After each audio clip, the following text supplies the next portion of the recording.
ర్యాపిడోలో అయితే ఈరోజు food order పడింది. నేను యాక్సెప్ట్ చేశాను. యాక్సెప్ట్ చేసిన తర్వాత నాకు ఆర్డర్ వచ్చేసి నాకు అక్కడికి మనం లొకేషన్ వెళ్ళాలి. మనము రెస్టారెంట్ లొకేషన్కి అయితే నేను చూడండి ఎంత డిస్టెన్స్ నేను చూపిస్తున్నాను.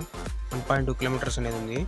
చూడండి గాయస్, రెస్టారెంట్ దగ్గరికి నేను వెళ్ళాలి. వెళ్ళిన తర్వాత నేను అరైవ్ చేయాలి. అది అక్కడికి వెళ్ళాను. రెస్టారెంట్ లొకేషన్ చూడండి కరెక్ట్గా. నేను స్కిప్ చేస్తాను దాన్ని వచ్చేసి. రెస్టారెంట్ లొకేషన్కి వెళ్ళిన తర్వాత అరైవ్డ్ అని చేశాను. నేను స్లైడ్ చేశాను అరైవ్డ్ అని.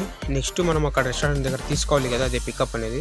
అక్కడ అదే తీసుకున్నాను. అది నేను కస్టమర్ దగ్గర అదే అతను రెస్టారెంట్ దగ్గర పికప్ పార్సల్ తీసుకున్న తర్వాత కోడ్ ఉంటుంది నేను కదా, ఆ కోడ్ని మనం అడగాలి. రెస్టారెంట్ అతన్ని అడిగాను, చెప్పారు. నేను అదే టైప్ చేశాను. అక్కడ ఎంత ఉందో కోడ్ అక్కడ చేసిన తర్వాత మనము నెక్స్ట్ లొకేషన్ రెస్టారెంట్ నుంచి ఇంకా మనం వెళ్ళాలి కదా. అక్కడ లొకేషన్ కస్టమర్ లొకేషన్ వచ్చేసి చూడండి నేను చూపిస్తున్నాను కరెక్ట్గా. నాకు వచ్చి 4.9 కిలోమీటర్స్ ఉంది.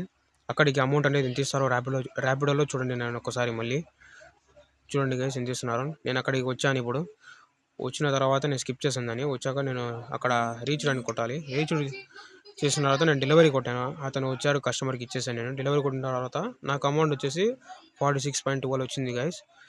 ఓకే గైస్, మళ్ళీ మనం నెక్స్ట్ వీడియోలో కలుసుకుందాం.